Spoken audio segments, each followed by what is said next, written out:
ಅದರ ಬಗ್ಗೆ ನಾವು ಬಹಳ ನೋವಿನ ಸಂಗತಿ ಇದು.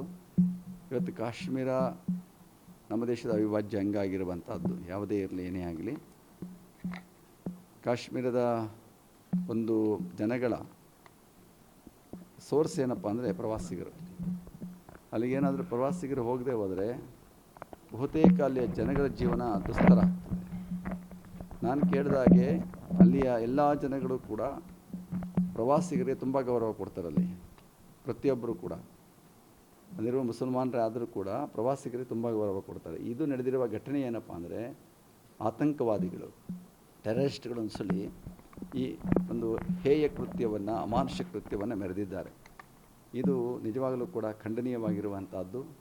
ಇದು ಎಲ್ಲರೂ ಕೂಡ ನಾವು ಖಂಡಿಸಬೇಕಾಗಿರುವಂಥ, ಪ್ರತಿಯೊಬ್ಬರು ಕೂಡ ಕೊಲೆ, ಹಿಂಸೆ ಯಾವುದೇ ಆಗಲಿ, ಯಾರಿಗೇ ಆಗಲಿ ನಮ್ಮ ದೇಶದಲ್ಲಿ ಆಗಬಾರ್ದು. ನಮ್ಮ ದೇಶ ಯಾವತ್ತೂ ಕೂಡ ಶಾಂತಿಯನ್ನು, ಸಹೋದರ ಭಾವವನ್ನು, ಪ್ರೀತಿಯನ್ನು ಹಂಚುವಂಥ ದೇಶ ನಮ್ಮ ಭಾರತ.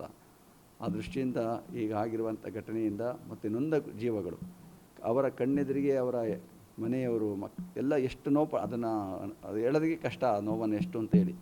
ತನ್ನ ಎದುರಿಗೆ ತನ್ನ ಪತಿಯನ್ನು ಕೊಲೆ ಮಾಡ್ತಾ ಇದ್ದಾರೆ ಅಂದರೆ ಆ ಜೀವ ಹೇಗಿರಬೇಕಲ್ಲಿ? ಜೀವ ಇದ್ದರೂ ಒಂದೇ, ಇಲ್ಲದೇ ಇದ್ದರೂ ಒಂದೇ. ಅವರು ಕೂಡ ಅವ್ರೇನು ಪ್ರಶ್ನೆ ಕೇಳಿ ನಮ್ಮನ್ನು ಕೊಂದುಬಿಡಿ ಬೇಡ ಅಂತ ಕೇಳಿದ್ದಾರೆ. ಅವರು ಸಹಜವಾಗಿ ಹಿಂಗೆ ಬದುಕಿದ್ದೇನು ಪ್ರಯೋಜನ ಅಂತೇಳಿ ಅವ್ರಿಗೆ ಬಂದಿರ್ತದೆ.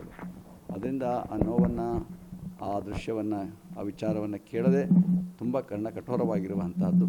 ಇದನ್ನೆಲ್ಲರೂ ಕೂಡ ಖಂಡಿಸಬೇಕಾಗಿರುವಂಥದ್ದು. ಆ ದೃಷ್ಟಿಯಿಂದ ಸರ್ಕಾರವು ಕೂಡ ಈಗಾಗಲೇ ಕ್ರಮ ಕೈಗೊಳ್ಳುತ್ತಾ ಇದೆ. ಆತಂಕವಾದ, ಭಯೋತ್ಪಾದನೆ ಇವನ್ನೆಲ್ಲ ಹೋಗಲಾಡಿಸಬೇಕು ಅನ್ನುವಂಥ, ಇದಕ್ಕೆ ಜನಗಳ ಸಹಕಾರವೂ ಬೇಕಾಗಿದೆ. ಎಲ್ಲರೂ ಕೂಡ ಇಂತಹ ಪಕ್ಷಾತೀತವಾಗಿ, ಜಾತ್ಯತೀತವಾಗಿ ಮತ್ತು ಅವರ ಭಾಷಾತೀತವಾಗಿ ನಾವೆಲ್ಲರೂ ಕೂಡ ಭಾರತೀಯತೆಯ ಅಖಂಡತ್ವವನ್ನು ಕಾಪಾಡಿಕೊಳ್ಳಬೇಕಾಗಿರುವಂಥದ್ದು ನಮ್ಮ ಕರ್ತವ್ಯ. ಏಕೆಂದರೆ ಕಾಶ್ಮೀರದಿಂದ ಕನ್ಯಾಕುಮಾರಿಯವರೆಗೆ ನಾವೆಲ್ಲರೂ ಕೂಡ ಭಾರತೀಯರು ಅಂತ ಭಾವನೆ ಬರಬೇಕಾಗಿರುವಂಥದ್ದು ಪ್ರತಿಯೊಬ್ಬರಲ್ಲಿ ಇರಬೇಕು. ನೋಡಿ, ನಾವೆಲ್ಲ ಭಾರತೀಯರಾಗಿ ನಮ್ಮ ದೇಶವನ್ನು ಗೌರವಿಸಬೇಕು. ನಮ್ಮ ರಾಷ್ಟ್ರ ಗೀತೆಯನ್ನು ನಾವು ಎತ್ತಿ ಹಿಡಿಬೇಕು. ನಮ್ಮ ರಾಷ್ಟ್ರ ಧ್ವಜವನ್ನು ನಾವು ಎತ್ತಿ ಮೆರೆಯಬೇಕು.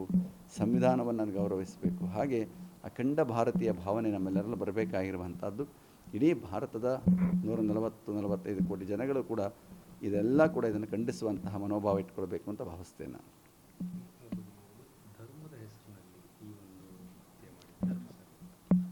ಅದೇ ಹೇಳ್ತಾ ಇರೋದು, ಅಲ್ಲಿರುವಂತಹವ್ರಿಗೆ ಯಾರೂ ಅಲ್ಲ, ಅದು ಭಯೋತ್ಪಾದಕರು ಪಾಕಿಸ್ತಾನದಿಂದ ನುಸುಳಿದ್ದಾರೆ ಅನ್ನುವಂಥದ್ದೇ ಅದರ ಮುಖ್ಯವಾಗಿರುವಂಥದ್ದು.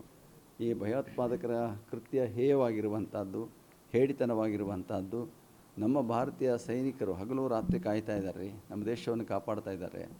ಅವರು ಕೂಡ ಎಷ್ಟೋ ಜನ ಹತ್ಯೆ ಆಗ್ತಾ ಇದ್ದಾರೆ, ತಮ್ಮ ಪ್ರಾಣವನ್ನು ಕಳ್ಕೊಳ್ತಾ ಇದ್ದಾರೆ. ಇವ್ರನ್ನ ನಮ್ಮ ದೇಶವನ್ನು ರಕ್ಷಣೆ ಮಾಡೋದಕ್ಕಾಗಿ ನೀವೆಲ್ಲ ನೋಡಿದ್ದೀರಿ, ಒಂದು ಬಸ್ಸೇ ಇದು ಮಾಡಿಕೊಂಡು ಒಂದು ಬಸ್ಸಿನ ಸೈನಿಕರನ್ನ ಇದು ಮಾಡಿಬಿಟ್ರು. ಅವ್ರ ಜೀವನ ಏನಾಗಬೇಕಲ್ಲ, ಅಂತಹ ಪರಿಸ್ಥಿತಿ ಇದೆ. ಈಗ ಕೇಂದ್ರ ಸರ್ಕಾರ ಏನು ಕ್ರಮ ಕೈಗೊಳ್ತದೆ, ಎಲ್ಲರೂ ಕೂಡ ಒಟ್ಟಾಗಿ ಇದ್ರ ಬಗ್ಗೆ ಚಿಂತನೆ ಮಾಡ್ತಾ ಇದ್ದಾರೆ. ಕೇಂದ್ರ ಸರ್ಕಾರ ಈ ಬಗ್ಗೆ ಒಂದು ದೃಢ ನಿರ್ಧಾರವನ್ನು ಕೈಗೊಳ್ಳಬೇಕು. ಇಂತಹ ಕೃತ್ಯಗಳಾದಾಗ ಬೇಗ ಇದಕ್ಕೆ ಸ್ಪಂದಿಸಿ ಅಂತಹ ಕೃತ್ಯಗಳು ಮುಂದೆ ಆಗದ ರೀತಿಯಲ್ಲಿ ಅದನ್ನು ಕ್ರಮ ಕೈಗೊಳ್ಳುವಂಥ ಪ್ರಯತ್ನ ಮಾಡಬೇಕು ಅಂತ ಆಶಿಸ್ತೀನಿ.